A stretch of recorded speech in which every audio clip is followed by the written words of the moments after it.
you guys know what this represents? Tell us, sir. I don't know, maybe it's the calm before the storm. What's the storm? Could be the calm before the storm. What storm, Mr. President? You'll find out. Thank you very much. You'll find out. The police removed the barriers. I saw the video. The police removed the barriers. So they were invited in. It was a trap that was set for the Trump supporters so that they could apply the narrative of terrorism. That's the label they get applied to it after they let them in and created this incident. I'm just going to ask you some questions, and I want you to just tell me if it's nonsense or if there was anything to it at all. As Roosevelt said, presidents are selected, not elected. The whole thing is generally controlled through Freemasonry. We can get onto that. But I believe Trump was placed there in order to appeal to the Republican Christian conservative base, and indeed he did. The PSYOP was instrumental in that, and I cannot condemn it enough. To me, it is pure evil. Operation Trust was a counterintelligence operation of the State Political Directorate, GPU, of the Soviet Union. The operation, which was set up by the GPU's predecessor, Cheka, ran from 1921, like I say, to 1926, set up a fake anti-Bolshevik resistance organization, Monarchist Union of Central Russia, in order to help identify real monarchists and anti-Bolsheviks. The guy that pushed Trump to run and then cozied up next to InfoWars, Roger Stone, and they say, oh, he's rubbing elbows on the morning of the insurrection, of the storming of the Capitol. I click on the video, and all we see is a guy coming up to him and saying he loves him, and Roger Stone saying he's 100% Zionist. You know I'm a Zionist, right? There you go. 100% Zionist. And then we have this paid crisis actor with his billboard saying QAnon sent me. QAnon, of course, was sponsored by the US government to confuse all of the American people into thinking that Donald Trump was gonna arrest the globalist elite. But of course, he never did. And because I think this touches on certain key imagery and ideas that go back centuries, if not millennia. You can go back to 5th century Rome and the sacking of Rome and the Vandals and all of that. Very similar scenes and iconography actually playing out to what took place. Number one, did President Trump ever sign into action the Insurrection Act?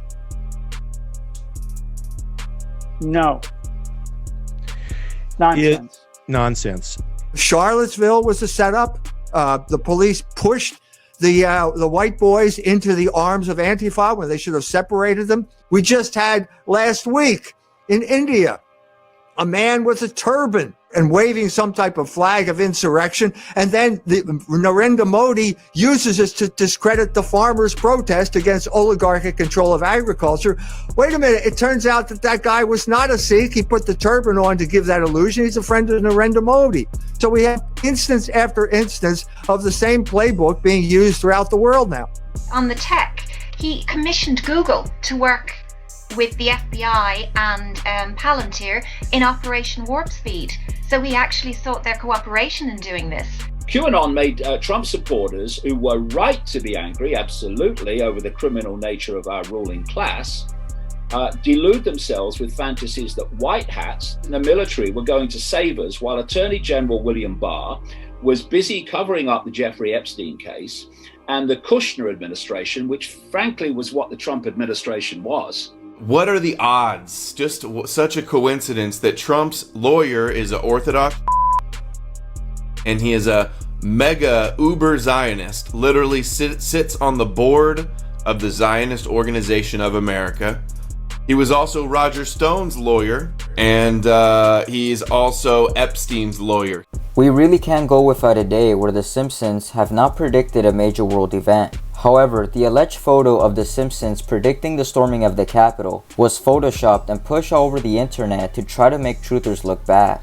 This PSYOP was instrumental in the West at mobilizing, and they call themselves the light. Okay, David, but I call them the false light, because it's wrapped up in New Age, Gnostic, Freemasonic deception.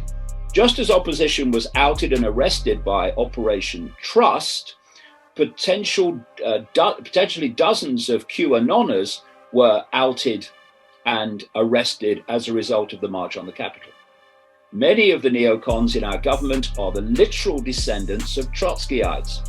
This is the guy who was on camera saying that he likes to grab girls by the because he's famous and he can get away with it. This is the guy that cheated on his wife, I believe his pregnant wife, with Stormy Daniels, a porn star, and then paid her hush money and lied about it. This is the guy that when he's asked what is his favorite what's his favorite book, he says the Bible. What's his favorite verse? He can't even think of one verse. He doesn't know any. Well, the truth is now terrorism. And the next New York Times story tells us that the First Amendment is now, quote, a virtual suicide bomb. So here's the New York Times trying to tell us that what is true is false. Ignorance is strength. Freedom is slavery. New York Times is all on board with it. Nonsense. Is the United States military running the country or just is that nonsense as well? More nonsense. Good to hear. More nonsense. There's no plan. And QAnon, over the period, has called for regime change in Iran, which is what Israel desperately wants.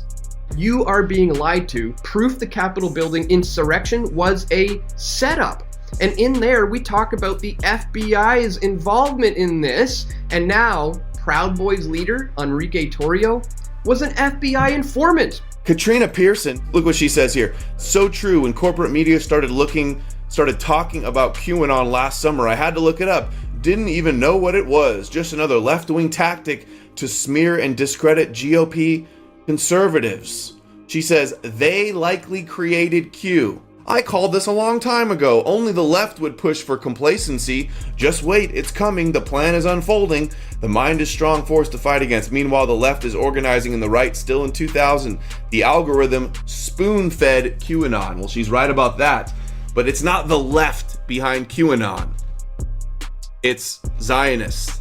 And now what is happening, ladies and gentlemen, is that the power elite in this country are trying to break the back of the two major political parties, to destroy their constituencies, and to set in place in this country a new political elite, a new political superstructure at the highest levels, which is totally divorced from the grassroots people of this country. Folks, it is that simple. That is precisely what is happening.